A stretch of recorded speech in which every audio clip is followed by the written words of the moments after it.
Welcome in, everybody. TigerBait Live. Buddy Songy with us again this week. That's 2 weeks in a row. 3 weeks. 3 weeks in a row. Get it right. And so he's about to get in trouble with the missus for missing too many date nights. But we've had a run of bad luck, which our bad luck has been the team's bad luck. A lot of rain in the afternoons. So if you've been looking for our instant analysis reports, me and Buddy and our pal Blake Ruffino, who I'm going to start calling. I'll wait for him to arrive in the chat a little bit later to talk about him a little bit. But we've been on our way to practice every day, and along the route we get a text alert letting us know that due to rain and lightning in the area that they're going indoors, which means we do not get media access. And so we had Ed Orgeron earlier this evening after that practice. And, of course, while we got booted out at 4:45 for our media availability, after it quit raining and lightning, they went outside when it quit raining. So good for them. I think it's better for them to be outdoors. We've got a lot to talk about tonight. Show brought to you, of course, by Pride Roofing each and every week. We're going to talk about them a little bit later in the show, but go to Pride Roofing. And they're in the description box on both YouTube and Facebook. And I'm going to talk about them a little bit later in the show, but we can't do it each and every week without Mike Faraday and Alex Martinez. Big thanks to Pride Roofing for sponsoring us. And please like, share, and on social media, if you're on YouTube, hit the subscribe button and the notification bell if you like the show. And as always, any super chats you send our way are much appreciated. How you doing, buddy? Good to see you, Mike. Yeah, a little disappointed, a little perturbed, a little pissed off because, you know, we like to be your eyes and ears. And, of course, it's not only aggravating when you fight through Baton Rouge traffic to get out there, but then, and today, I'm not going to lie to you. I told Mike, I said, look, I'm going to throw you a curveball. I'm not going to practice. I'll do Facebook. Well, what do you mean? It's going to rain. I'm looking at the radar. So I don't know if Coach O's got heavens throwing buckets of water when we're supposed to be out there. Of course, if you're a former player and you have a show on an FM station, you get to see whatever the frick you want. So I'm a little pissed off and I'm a little wound up. And I put these sunglasses on because, folks, the offensive line continues to get beat up. And I want the sunshine to come back out. I want them to get healthy. All that being said, Aretha Franklin was not present when the AP dished out LSU at 16. I think you can blame it. So you like the coaches poll? I'm saying that the SEC Media Day, using the ESPN FPI stat, where LSU was projected to win 7.2 games, Kentucky 7 games, Tennessee 6 games. I call it the especially stupid programming network. So I'm pissed off, and I hope this football team is pissed off, and I hope the fan base is ready to go, because you're going to have some wackos out in California where you're going to have to wear a mask, even though you're vaccinated. So I'm getting a little frustrated, along with us not being able to do our job. So sorry if I blow a gasket to open up, but look, put your chin strap on tight. Football is almost here. Well, you riled him up, and Jim Milano wants to know, buddy, did you punch Coach O in the eye? I mean, the way, those of you who saw Coach Orgeron's video, and we've got the video of his press conference on the front page of TigerBait.com, you notice something's wrong with his eye, and so people are hypothesizing as to what happened. Did he headbutt somebody? Does he got pink eye? I mean, we've heard all the rumors are circulating. So, but hopefully he's okay. Here he is, Blake Ruffino. Are You Serious Sports? And I'm calling him Gree Blake Ruffino because every time I fill out the YouTube thing for us to go live immediately after practice, because I know Blake's coming, and I put his name in, it rains. Yeah. So Gree Blake Ruffino. Yeah, I know Blake's been blowing some gaskets, and I just kind of wanted to see if I still had any acting skills. I'm really in a pretty good mood. But, Mike, this is that tough part of the camp, and I am a little concerned. All the years we've been going out there, and we talk about this. It's a very tough steel to balance. You've got to get them ready. You've got to work them in the heat. You've got to see who can suck it up and play well when they're tired. And you got to see if you can keep them healthy. And it is a juggling act of being able to do both, work your team and getting them ready to play flag football, no, tackle football, full speed, no holes barred in front of millions in 17 nights. And all of a sudden, we got 10 on the yellow jersey because they're nicked up, and you got another 4 or 5 out. I'm a little concerned. Well, it's the tough part of camp, but you got to do it. But I think Coach O is a lot smarter than the previous coaches like Jerry DiNardo and Les Miles. Oh, yeah, no doubt. Les Miles would just absolutely work the team to where they didn't have their legs, and that's. And Jerry, you know what's funny is you're finally starting to get former players under Les Miles to reveal that fact. Like they had a code of silence, but now that I don't know if it's. I don't think it has anything to do with the troubles Miles has been in, but talking about that period of time, boy, it's old school stuff. But Ed Orgeron's been operating like an NFL guy. Well, that's because he listens to Pete Carroll. Yes, since he got the job, and that's why LSU's always fresh. Yeah. So, but it's if we can just get this team through the weekend and through the second scrimmage, I think we'll get better. And that's what I was getting at, because you're talking about the injuries and the numbers of guys in yellow jerseys, who's out. And the second scrimmage this Saturday is the scrimmage. And then from then on, you start to pull back, and school starts Monday. So they're back in class. But that was my question. I was the second guy out to shoot with Coach Orgeron this evening, and I asked him, first of all, it's normal that you can have great weather all day long, and you can book it in Louisiana at 4-something, you're going to get some rain. So, is there, particularly now when you're not in school, was there any thought process or of moving the practices to the morning? Yeah. And he said, well, he did that a few years ago, and it rained in them every morning. So I don't remember when that was, but either way, he thinks they've got what they've needed done. But I mean, those coaches would much rather practice on grass than in that indoor facility. And when you've got every unit on the team needing their acreage in that 100-yard indoor facility, it can get tight in there. So we'll see. But I don't know what time they ended up getting out there later today, so that's good. Mark Chambers says, hi, Guy. It's Frenchie. Tony Williams gives us a hello. What's up, Mike and Buddy? Can you remember a season where the Tigers looking this crisp this early in camp? Well, you got to remember something, and we're not lamenting or griping or complaining like a little titty baby or whatever. But we get to see only individual drills, and of course, we try to act like we know what's going on, but we have to have a lot of different people that we talk to, and certainly there are people that will give you some information, but most people are tight-lipped about injuries and academics and those kind of things. But yeah, I like the skill part of this, but here's where it gets down once again in 2021, that line of scrimmage. Yeah. And right guard has been, you don't want to go to the casino with right guard. Jason Hines has been hurt. Garrett Dellinger has been hurt.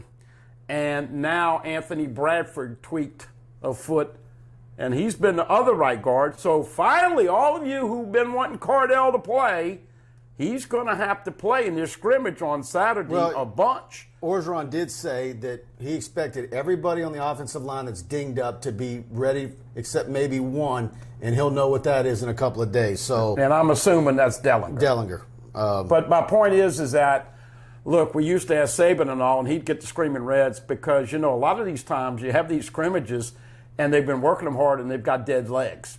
And that's when the coaches try to get you to do something that you physically, mentally, and psychologically, your brain doesn't tell you can do. And then once you get to that point, then they build you up as you get closer to the opening game. So right now, you're still beating them down a little bit, testing their willpower.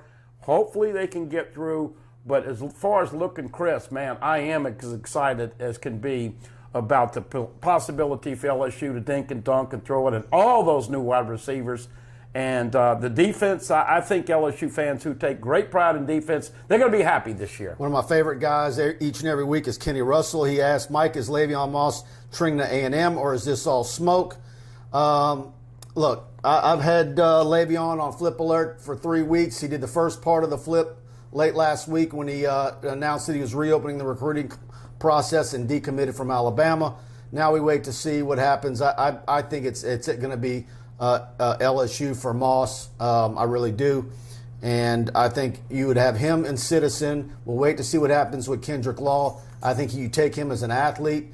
Obviously, Shaz Preston is a must-have for LSU.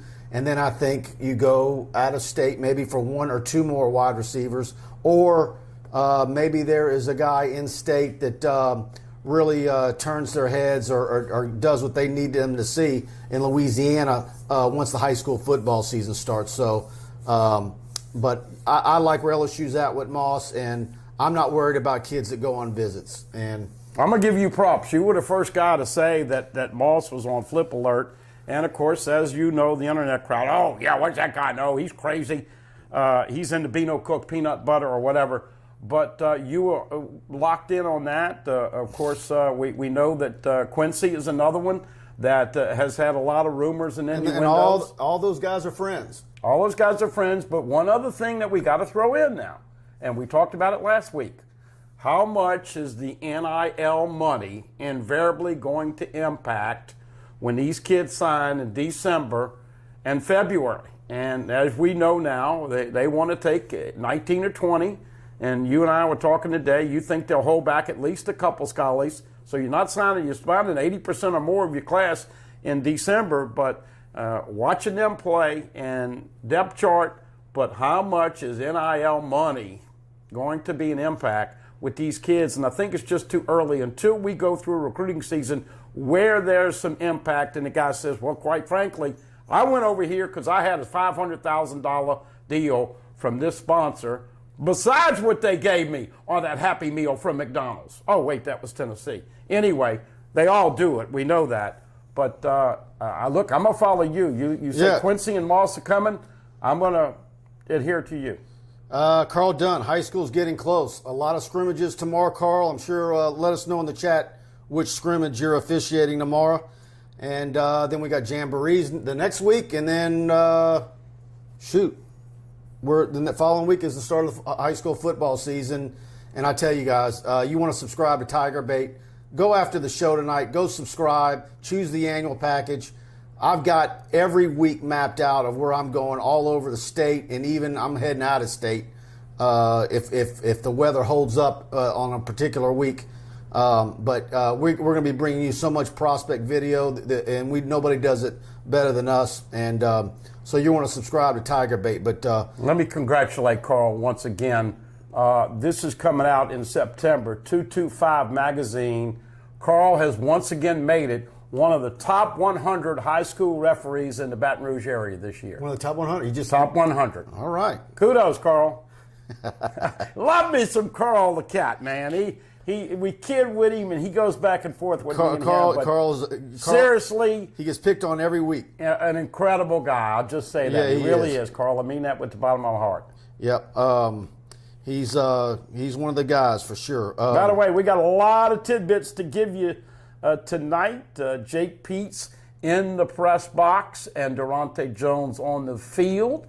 Cade York's holder will be Avery Atkins. And, of course, Peyton Todd looks like he's probably going to start off as the punter, but Avery Atkins will be the backup punter.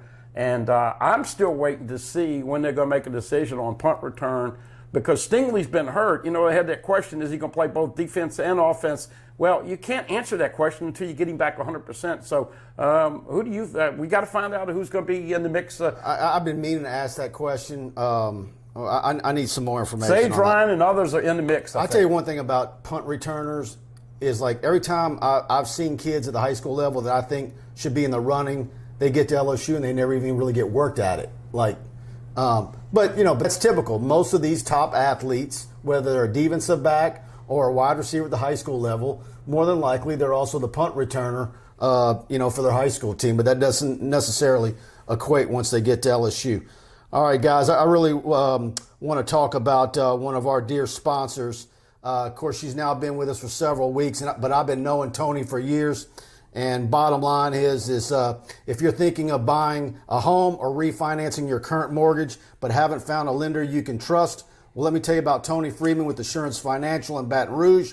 She's a dear friend of mine and someone who many of my friends have used for their mortgage needs repeatedly. No doubt. One of my best female friends used her for a refi just 2 or 3 weeks ago. And everybody that has come in contact, dealt with Tony for their mortgage, refi, etc., comes away a very happy camper. Her knowledge and over 25 years of experience in the mortgage industry is unsurpassed. Tony offers a wide range of knowledge of home loan products, whether it's your first-time home buyer, ready to buy a new home, or you just want to explore your refinance options. Tony can guide you through your next mortgage experience. You can feel confident you're making the best financial decision with Tony as your guide. Not only is Tony a huge LSU fan, but Assurance Financial is a proud partner of LSU Athletics.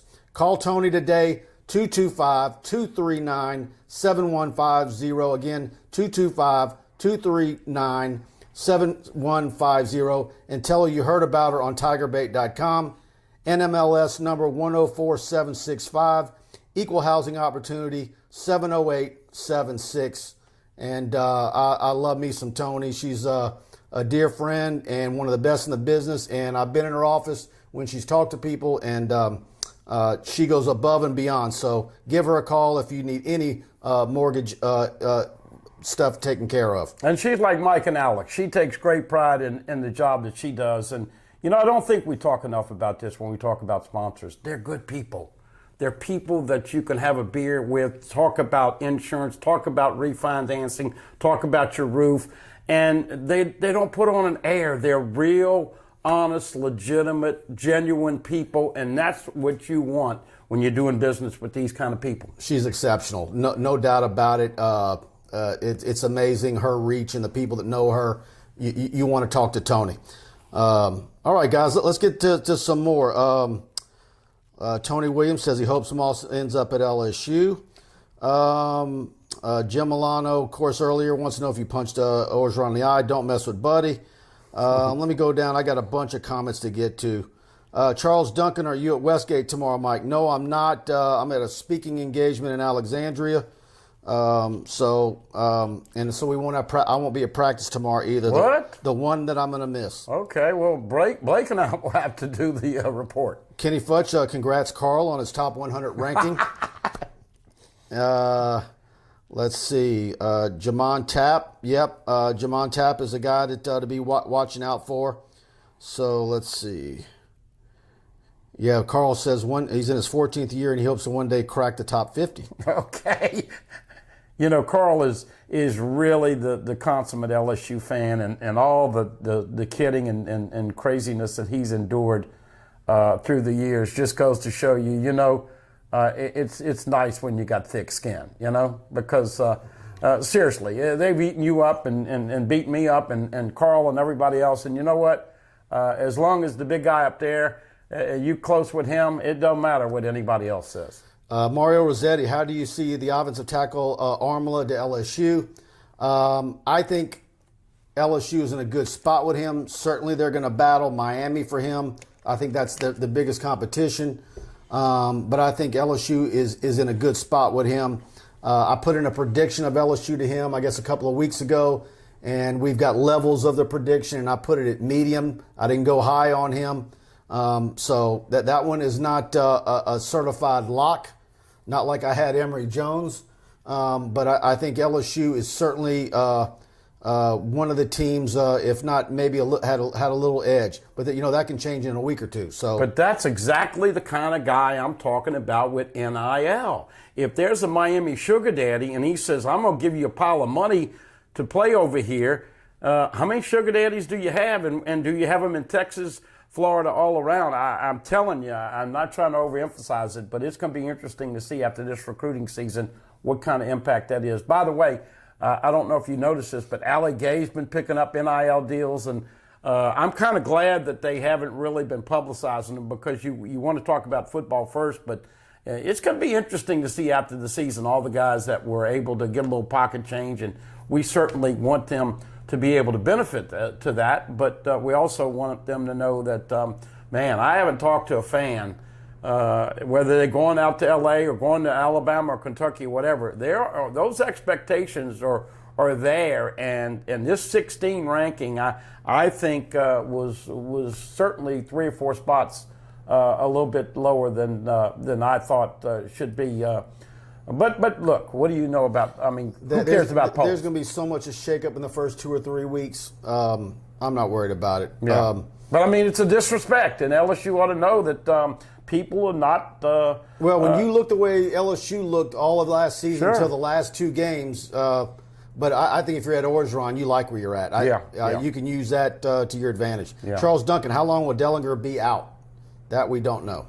Depends on the severity of the shoulder. Now, we've heard shoulder separation. Some people have said torn labrum.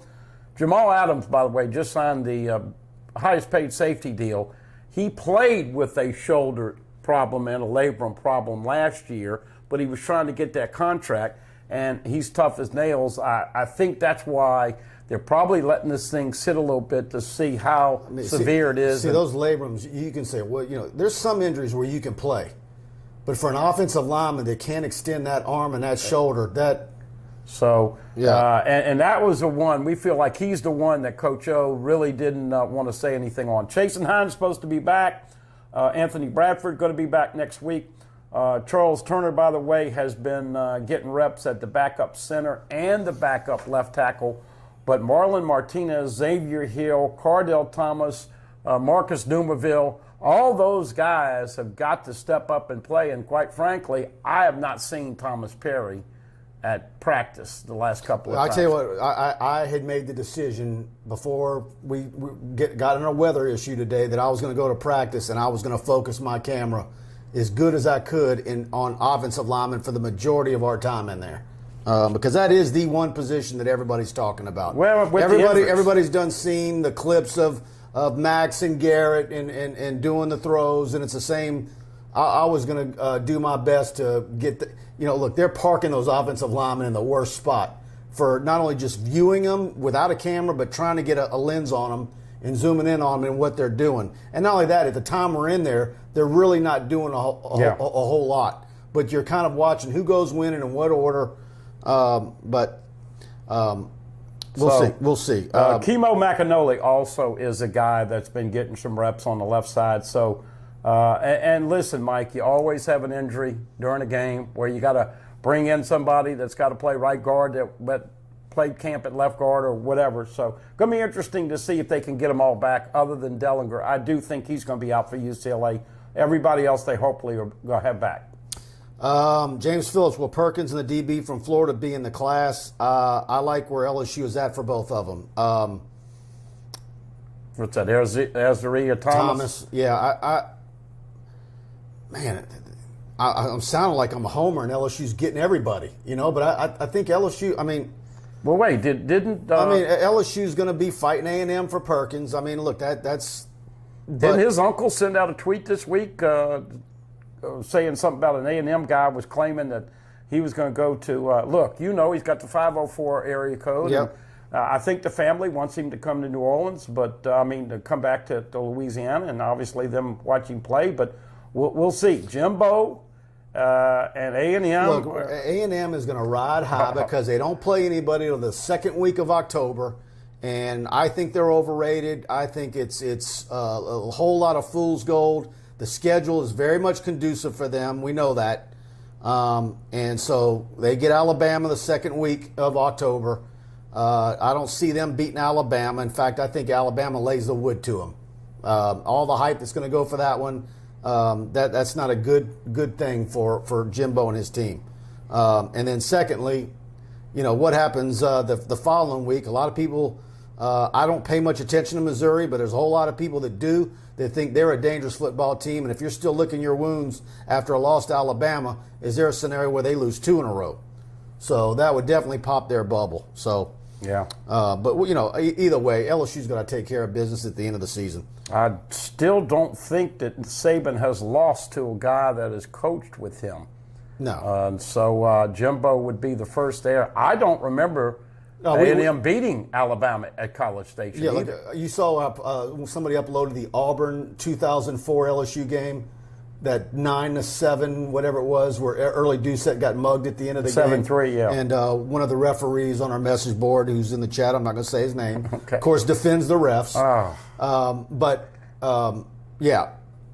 But one thing was so aggravating about that game was Jimbo's play calling. And he has a propensity to do that to this day. Yeah. And there's been talk since he's been at A&M that it was a time for him to relinquish the offense, and because there's a whole lot of what he does is what Les Miles used to do. So, well, his offense pales in comparison to what everybody else is calling. Of course, they think that their defense is the '85 Bears. Yeah. So, yeah, Brian Burgess is with me. He also thinks that the A&M is overrated. So, but look, a lot of these ratings is a projection based on schedule and what you think teams are going to be at the end of the year. Look at Coastal Carolina in the top 25. Go look at their schedule. I don't think they play anybody till November. So if they don't stub their toe, they're going to move right up. Whereas the Cajuns are either one slot ahead of them or one behind them, depending on what poll you look at. And the Cajuns are going to get bounced out after week 1. They're not going to beat Texas. Yeah. I don't know. I mean, I do know that ULL's got an excellent coach, and he'll get a big job here in the near future. Yeah. Let's see here. Dane Bergeron. Hello, guys. I love the training camp videos. I like the way the ball comes out of Nuss's hand. Yeah. And we were looking at those statistics that were released Saturday afternoon, and I don't know if there's quite as bad as Les Miles' scrimmage stats that they would release, where we caught them putting out the same stats like 2 or 3 years in a row. But there were some former players that were there and said there were some picks that weren't reported. But you know one thing about Garrett Nussmeier, he's not scared. He is a baller. He has the it factor. He communicates. He still has some problems throwing into coverage. He still gets picked. But let me tell you what, I feel a lot better just seeing how much he's developed physically. He's picked up 15 good pounds since he's been there. Solid 190. I feel a lot better now. If Max would get dinged, Nussmeier could go in there. But obviously, ball security and Johnson was 8 touchdowns and 1 INT. One thing about Max Johnson is he's not going to turn it over a lot. So, but Nussmeier, man, and then Walker Howard behind him. Guess what all 3 of those guys have in common, Mike? Daddies that played quarterback and had great success. Brad Johnson, a Super Bowl winner. Of course, Nussmeier's dad played for the Saints and had a pro career. And as you know, your good buddy, Jamie Howard, had some great moments on the football field. It looks like we finally might have got the most accurate or the most feasible reason for Ed Orgeron's eye. Mark Chambers says, Kim Mulkey took Coach O's parking spot, result of black eye.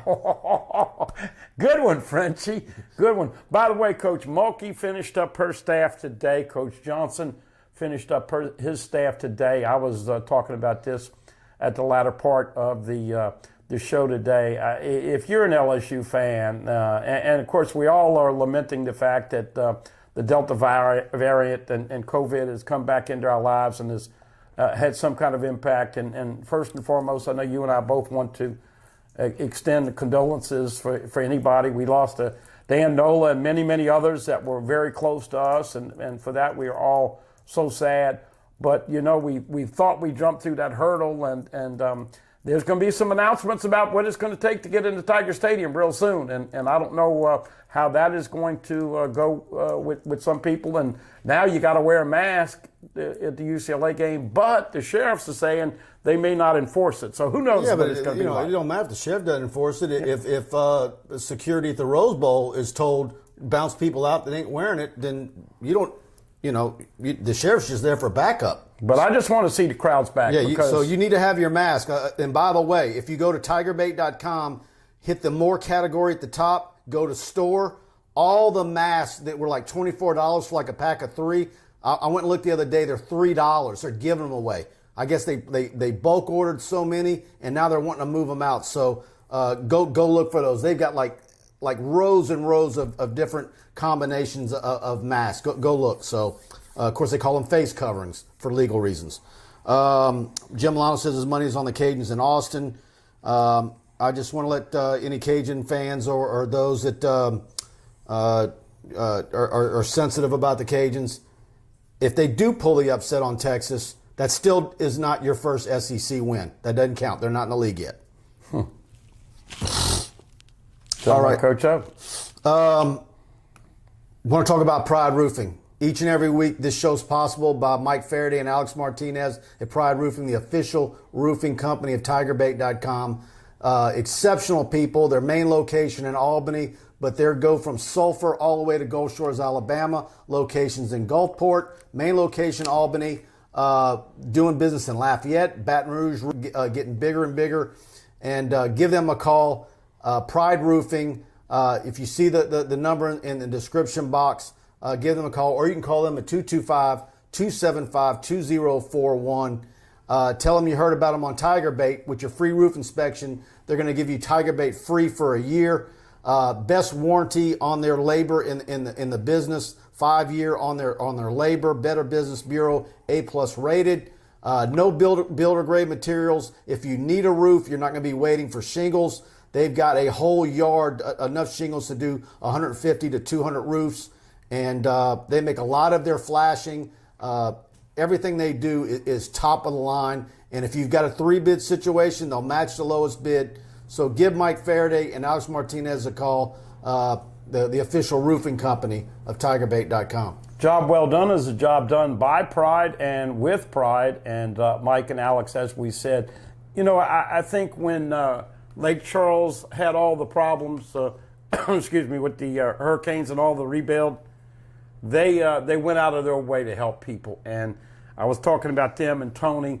You take great pride. You're good people. That's the kind of people you want to do business with. Oh, by the way, in the New Orleans area, 985-222-3296 will get you that phone right, number. and I also want to give you their toll-free number, 855-PRIDE-16. 855-PRIDE-16. So it doesn't matter, like I said, if you're in Foley, Alabama, or Sulphur, or Lake Charles, or anywhere in between, Jennings, Breaux Bridge, they've got you covered. South Mississippi up to Jackson, Pride Roofing is who you want to call. And Mike Faraday is an LSU grad, a Broadmoor High School grad. I grew up with him. And again, another sponsor of our show that I go back many years of friendship with and vouch for him personally. And I love the fact that I can actually talk about these people as friends of mine. And I know you're going to be well taken care of. We've had a lot of response already. And as we said, very competitive with the pricing. If they come in a few dollars more than your competitive second or third bid, give them an opportunity. They want your business. Let's see, guys. Let me scroll up. I'm missing some. Guys, do me a favor. Hit the like button on Facebook. Share it to your Facebook page. Share it to the LSU groups if you don't mind. And again, if you're on YouTube and you like the show, please subscribe. Hit the subscription button underneath the video and the notification bell. Every time we go live, you'll get a notification. I'm looking at our algorithm, and I'm like, man, look at all the views we're getting. But like more than half of them haven't hit the subscription button. So you guys do that for me. So, yeah, Chance Babin with a good question. Not hearing a whole lot about Mike Jones. I think he's trying to, Ed Orgeron kind of elaborated on that the other day, where he says that Jones is trying to find his way and learn the spot and what they're doing.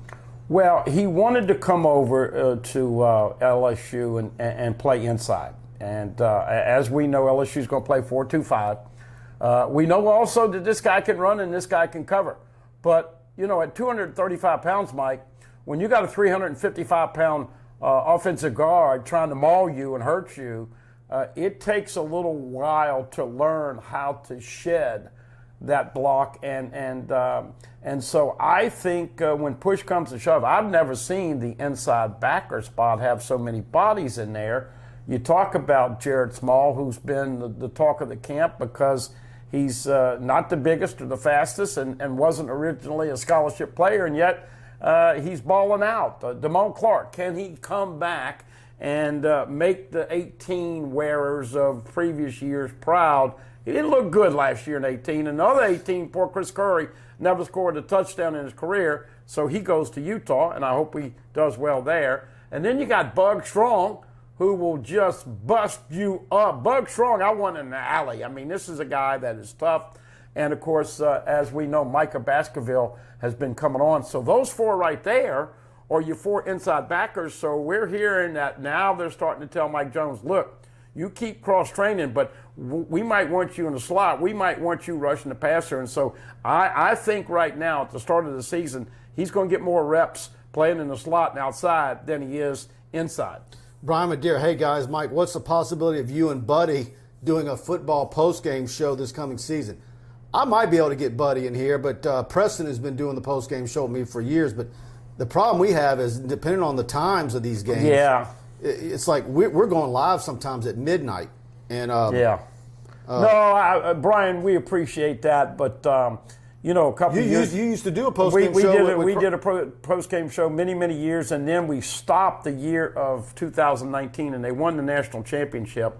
And so now, from a superstitious standpoint, didn't do one last year. It's just too late. 7:30 kickoff. That game. Now, what are you impressed? I'll tell you what we ought to do. I'm just going to spitball right here on the show. I ought to like get Buddy to where I'm just like on a Sunday afternoon we do something and he doesn't have to come here. He just turns his cell phone on and we do it side by side and we take some questions at some point on the Sunday the next day. But I really enjoyed you and Preston and the walk to the car on that little feature. So yeah, and of course our buddy Kenny Haynes sponsors our post-game show, and we've got some other openings. So if you want to be a sponsor of that, the views on that post-game show is substantial. So. And what we're going to try and do this year is we're going to try and get going live with our post-game show as soon as we can. There's some stuff we got to do as soon as the game's over with. Ed Orgeron press conference. But we want to try and go live as fast as we can, much faster than before, so that way we're not doing a show at 1:30 in the morning. Well, 7:37 and 6:30 are the first three weekends, so you're talking about minimum 10 o'clock before you start. Look, we did it for many years, and quite frankly, I watch so many games. Look, you talk about sunglasses. If you're looking at me at 11 o'clock, I guarantee you're going to want to see me with these sunglasses. You thought he started the show feisty tonight. What if LSU's looks awful, and how cranky is he going to be at 12:15 in the morning when we're trying to get him going? Well, don't forget now, people have had a few pops. And we've had to navigate through the drunks. And of course, you know, I've been called an FF, a fat you-know-what, before in the post games, and it's no problem. But I will say this. If they don't take care of business against UCLA in that first night, Mike, we're going to have to get Tabasco and man the smoked sausage in here with the spicy, because I'm all in for LSU starting the season 5-0, and I'm not going to backtrack. I think LSU. I'm not backtracking. I think LSU covers the spread. The only thing I'm unsure about is that over and under of 70. I can't figure that one out. But I think LSU covers the spread. By the way, folks, don't forget, and all you ladies out there, we are 10 days away from seeing UCLA play Hawaii. I looked it up today, Mike. UCLA, a 17-point favorite against Hawaii. That will be a 2:30 game on the first weekend of college football, which actually is August the 28th. Nebraska, who has some problems with the NCAA now on what they did, some of the COVID protocols. They were practicing and doing some stuff that Scott Frost got caught on. You know that Scott Frost, you know what he's most famous for, huh?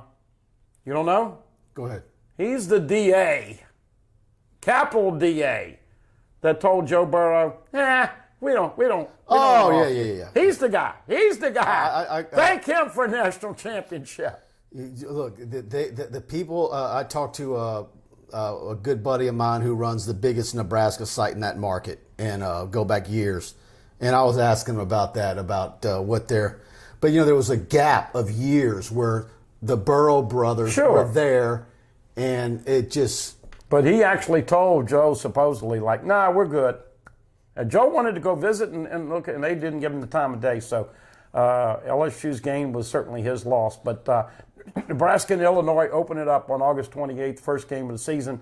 UCLA plays at 2:30, August 28th. And ladies, do not get mad when us men get on the lazy boy and start watching. I don't know how many games you watch, but I watch a bunch on Saturday. What about Oklahoma coming to New Orleans to play Tulane in that 30,000-seat stadium? That's interesting. What about Oklahoma coming in at number 2, and one poll actually ranked Brando ranked them number 1 over Alabama. I mean, do you think they're going to be appreciably improved on defense? Because that's the only thing that they're lacking with OU. Yeah, I haven't seen it in recruiting. Yeah. And what I've always noticed over the years, like when Oklahoma, now they did get that offensive lineman from Alexandria, Alexandria Pineville. I can't remember which. You guys are going to jog my memory, but that went to camp. I thought he looked awesome. I don't understand why Les Miles didn't offer him, and he went to Oklahoma. Was like a multi-year starter, All-American. But other than him, for the most part, they would always come to Louisiana. He had the one kid that from Baton Rouge that was it Rufus Alexander that Saban whiffed on. That was one of the only ones he ever did. Remember that big JC lineman that LSU had him, and then he couldn't get it academically. He ended up going to Oklahoma. Yeah. Big guy, like 6'8", 350 or something. Was that the one that got DJ McCarthy in trouble? No, I think that was another guy. Okay, but but when they have come in Louisiana and you're looking at the guys that they go after, it's like, that's why they're good in the Big 12, but they get into trouble in the playoffs. Scott Trahome, my buddy, what happened to Tyrion Davis-Price? He got re-injured, I saw. Yeah. I'm not worried. Holy cow. I don't know if I want to bore people with all of the dinks and dunks, but Coach O just said less than an hour ago that TDP, we were excited as can be. I guess it was Tuesday we were out there, right? We did the thing, practice number 9, I'm pretty sure it was. Yep. And TDP's out there. And lo and behold, this is that juggling act that you got to have, and you got to have some luck. But he got tweaked again. I don't know if you heard exactly what he said. He said, well, we're going to have to watch it. We're not going to scrimmage him anymore. So now I'm going to go ahead and predict on this Wednesday night, August 18th, I think John Emery has the opportunity now to take the first reps because TDP is not going to get to work. And you know what coaches, they want to give the guys that have been there. And I think the message Coach O was saying is the guys who practice the best generally play the best in games. Now, Rohan Davey and Allen Iverson and all these other people are practice.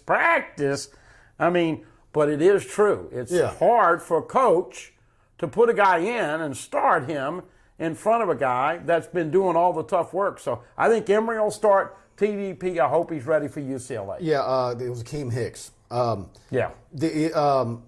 thanks, Mark S., for that.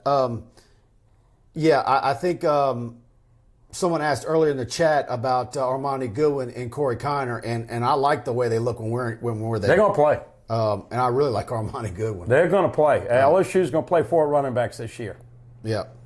At the start, at least. Yeah, in fact, here's Joseph Thaddeus Guillot. Armani Goodwin is looking like a good back for the future. He is, and John Emery was available to us. You can see that on the front page yesterday for player interviews, and he was fantastic in our player interviews. We had he was really good. Hey, so was Eli Ricks. How cool it was to see all these guys. Folks, when you're a true freshman, you really can't talk to the media. Now, Saban let Michael Clayton talk to the media when he had the game-winning catch at Kentucky. But generally speaking, true freshmen aren't allowed. So to see Eli and Max Johnson and Emery and some of the other guys that we've not seen, Andre Anthony and Ali Gay, though, have really been putting pressure on these offensive tackles. And Cam Wire, you need to pray and make sure that he keeps those tender knees going. Austin Deculus is, without a doubt, one of the vocal leaders on the offensive line. But, man, you can go down the road, and there's been about 20 guys that have been nicked up. And I like the fact that Coach O, but I think he learned his lesson with TDP. They know what he can do. Mike, I go back to that game in Wisconsin, the bucket list trip to Green Bay, and Les has told everybody that, we passed it 50 times. You were there. I was there. But Leonard Fournette had gotten his ankle messed up like the last play of a scrimmage 2 weeks before the opener, and he went into the season with that. At least Coach O was smart enough to know, let the guy rest, you know what he can do, and let's get him healthy. Where does that game rate in the most aggravating Les Miles games of all time? It's up there. Top 3? It's up there. That's really when the fans fired him. It really was. I think Chick-fil-A versus Clemson is right there. Oh. And, of course, Ole Miss with the clock. Yeah. And there's a few others in there. Well, I brought up Les Miles way too much tonight. That's twice. Let's see. Dane Bergeron. It's in the top 2. And he says, send Emery to visit Tommy Casanova and get his eyes checked. He can catch the ball. Well, he did say that he had LASIK. John Emery did. Yeah, but we were out there Tuesday, and how many oh my gods did we hear? And Falk don't like that.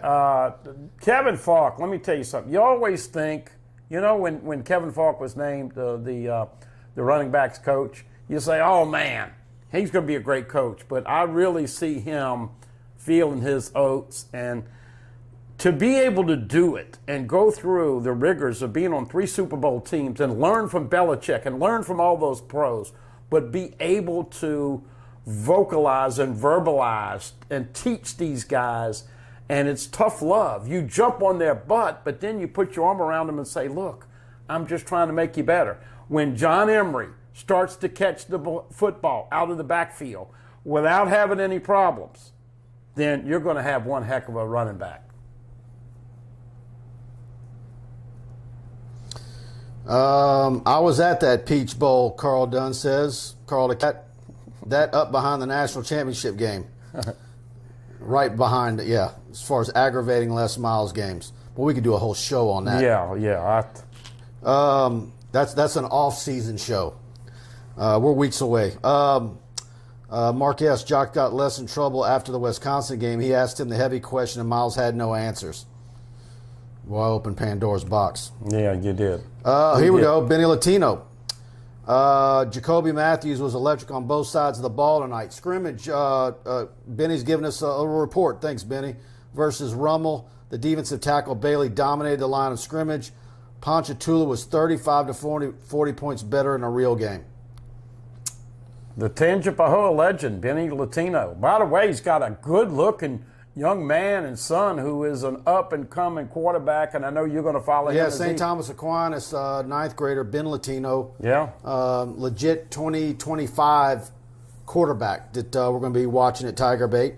And need to go look at that schedule and see when I can get to him. Hey, real quick, because we didn't answer about Jacoby Matthews. Is he another guy that you think is going to be back at LSU? I do, yeah. So, man, I mean, Quincy and Jacoby Matthews and Le'Veon Moss and Harold Perkins, I mean.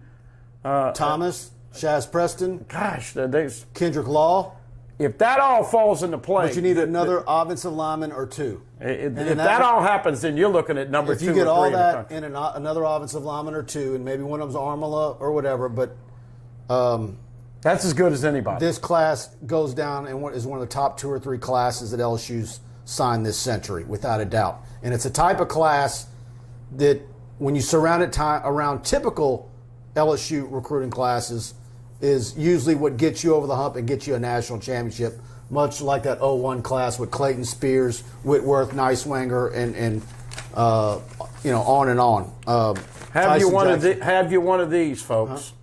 Because I keep telling people this. There's nothing more embarrassing, Mike, when you don't know who number 6 is on offense and defense. By the way, I did not see Deion Smith at practice on Tuesday. He's wearing 6.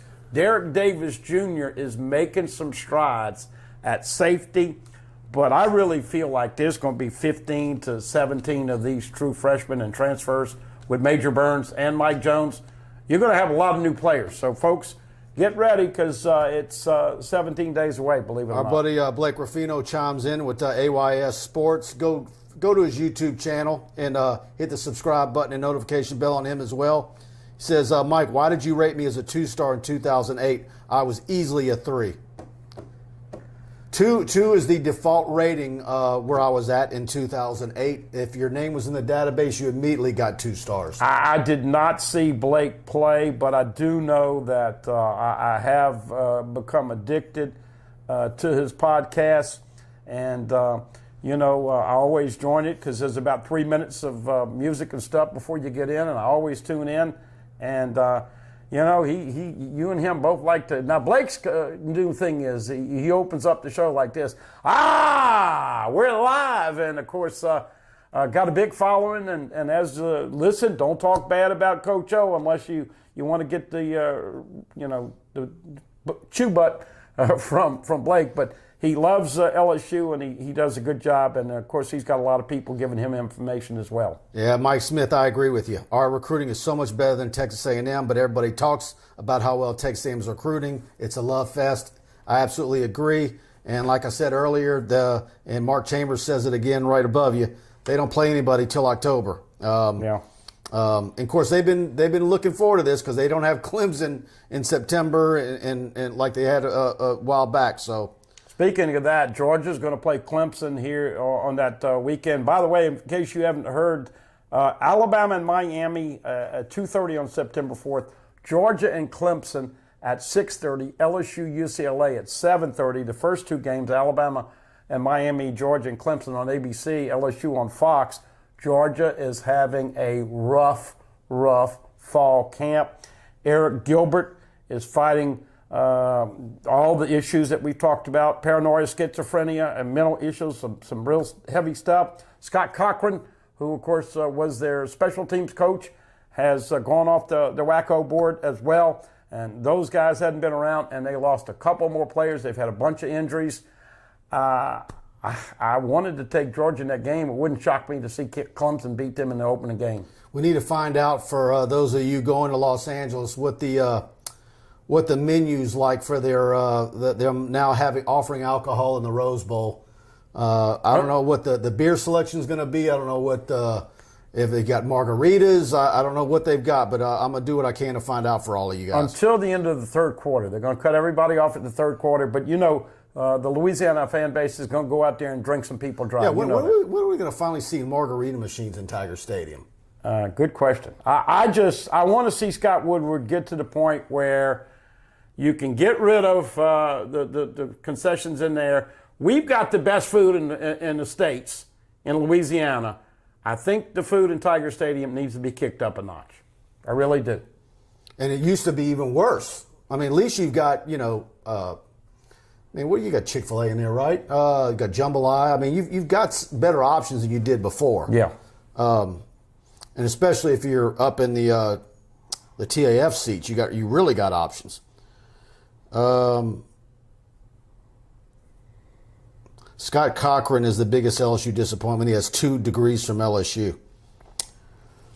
Well, look, I give him credit. He made a ton of money as a special teams coach, and we do not. I hope people realize that this is something that has gotten more publicity. You and I know, and many other people know that Eric Gilbert, I always called him Eric. I thought his mama wanted to call him Eric, but just spell it differently. He had some real issues over here, and that was within the locker room. And you don't just go mofo, the head coach, and expect to not be booted. It was predictable. It was predictable, but Scott Cochran, Kirby and them, there's a lot of pressure, man. They're coming in at 5 pretty much across the board, so we'll see. But I'm going to continue to call him Kirby. I'm not so smart until they get back in the SEC championship and win a national championship. Yep. Let's see. I'm going to go through a lot of these wide receivers. By the way, did you hear what Coach O said tonight? Kayshon Boutte, Jontre Kirkland, and Jeray Jenkins are probably your first 3 out of the gate. I think that is because of experience. And I'll ask you, you've been out there. Who do you like? You like Malik Neighbors wearing number 8.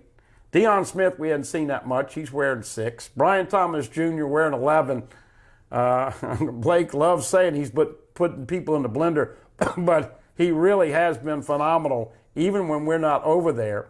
Chris Hilton, 17, or Jack Besh, number 80. That's a handful of new wide receivers. I'm excited to see which one of them gets the opportunity. And folks, I kid about the roster, but you're going to have a lot of new players. And that's always exciting, Mike, to get new players, because you don't know what their ceiling is. You know what you expect from Johnson Kirkland, Jerry Jenkins, Trey Palmer, and all that. But these new guys, you have no idea.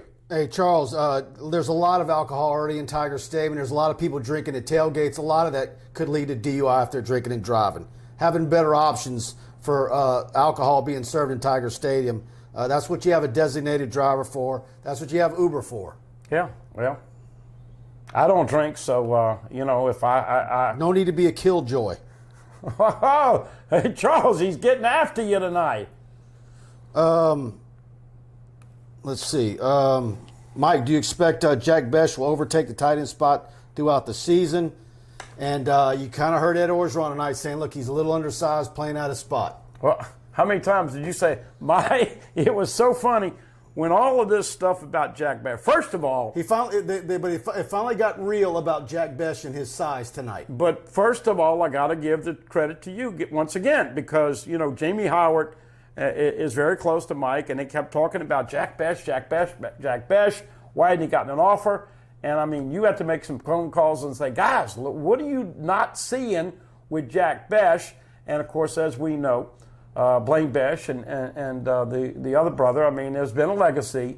I talked to one of them, Blaine, this week, and I said, what do you think about Jack Besh? He's a beast, and he will only get better, but he is a receiving tight end.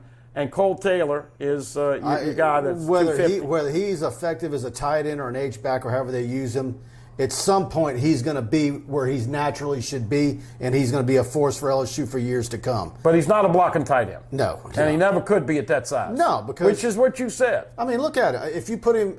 we're talking about Brian Thomas at wide receiver. If you put Brian Thomas and Besh side by side, it's not...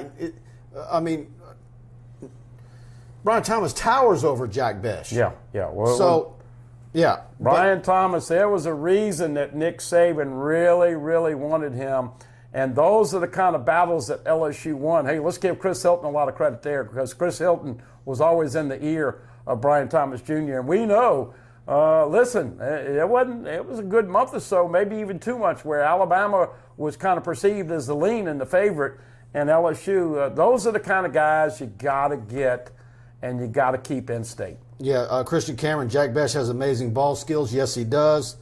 And athletic, feisty, smart. Look, I've seen St. Thomas More so many times in the last 2 years, and and of course all of you have. If you've been watching high school football and STM winning state championships. So, but they're going to find a spot for him. But back to the original question, LSU just does not have the prototypical tight end on the roster this year. Cole Taylor is going to be improved, but he's not going to catch 5 balls a game, and he's not going to seal the end like Thaddeus Moss did in 2019. Mike and Buddy, do you think LSU will be fired up to get revenge on Mississippi State? I sure hope so after that embarrassment last season. Somebody actually texted me a week or so ago and says, can you believe it? They had this game replayed on the SEC network. And he said, I watched it just to remember how bad LSU was. Everything that could go wrong went wrong. And poor Darren Evans, who's back now, he changed number. He wore 26 last year. He's wearing 24 this year once Stingley went to 7. That kid was only on campus 2 weeks, and they threw him out during that game. If you remember, Jay Ward was hurt, Cordell Flott was hurt, Stingley didn't play. I mean, that was so if they don't go over there and open up a can of WA, I'm going to be real disappointed. But all that stuff, all the why guys like that were playing, the opt-outs, whether Pelini was the right guy or not, injuries, the draft, what it did to the roster, on and on and on, hangover, no spring football, not being in the building, kids having to work out on their own. I mean, it was just a mess. I mean, and that game was just the result of all that. I didn't think we could say the P word on this show. Yeah. Pelini. Yeah. Yes, Christian Cameron. Sounds like Coach O is big on Mashburn in the tight end position as well. He brings him up every press conference. Yeah, but come on, Coach O. Jack, not Pat. Yes. Jack. Pat is his uncle who's always in the chat. Hey, Pat, I know you love getting the shout-outs.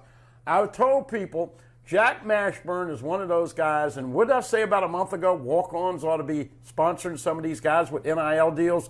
There's a lot of walk-ons that are going to play. Now, look, a guy might be a walk-on, and invariably, because he plays good, he gets a scholarship. Josh Williams and a lot of other guys. But Evan Francione, another guy, number 88, might get to see a little time. We know Jared Small's a scholarship guy, but he was a walk-on. I mean, LSU's got about 6 or 7 walk-ons, and Mr. Mashburn, number 30, is going to play a ton this year. I say his name, and he pops up in the chat with a yes. There he is, Pat Mashburn, what a good friend. He's probably giving Coach O $5 every time he says Pat instead of Jack. Mm-hmm. Yeah. Pat's getting some publicity.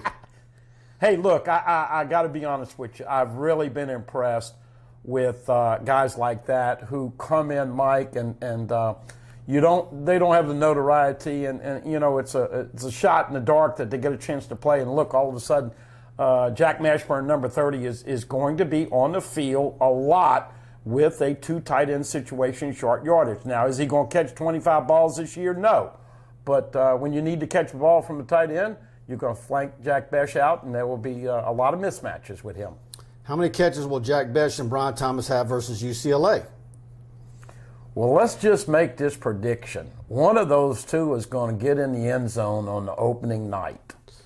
I'll say that right now. As we get closer. Between the two of them, because they're both freshmen, you want to go over under like 3? I'd say 5. One of them gets 1, or maybe one gets all 3? I'm going higher. I want to take you higher. I don't know. Are you kidding me? You think it's going okay? You thinking 5 or 6? Dude, they're going to throw the football probably 40 times. Yeah, but you got Keyshawn Butte, Kirkland. Yeah, they're going to double Keyshawn Butte. Yeah. Look, I would say that it would not surprise me to see Jack Besh and Brian Thomas Jr. in that game each get 2 or 3 catches. Yeah, Mashburn says, Pat says he should get an NIL deal. There's no doubt. He should. Walk-ons ought to sponsor Jack Mashburn. Or at least Smalls. Guys, do me a favor. When the show's over, go subscribe to TigerBait. We want to have you as a premium subscriber. Choose the annual package. You save 3 months when you do that, or you get 3 months for free when you choose the annual. We got a lot on the site, a lot coming your way. I talked to Preston earlier tonight. He got an interview with Austin Osbury, so we have that recruiting update. And so we've got a lot coming your way on TigerBait.com. And shoot, we went over an hour, buddy. Yeah, just a couple other tidbits to wrap up. But he did not mention Coy Moore today. Coy Moore is also going to be. And I said that last week. I'll tell you what I noticed. He was a little gimpy. And so, listen, if you've ever wanted to root for something, root for these injuries to heal up. Because, I mean, I'm telling you, man, when I was looking at the list the other day in the yellow jerseys, but Coy Moore is another guy. So you might be right. They might only get 1 or 2, but Brian Thomas Jr.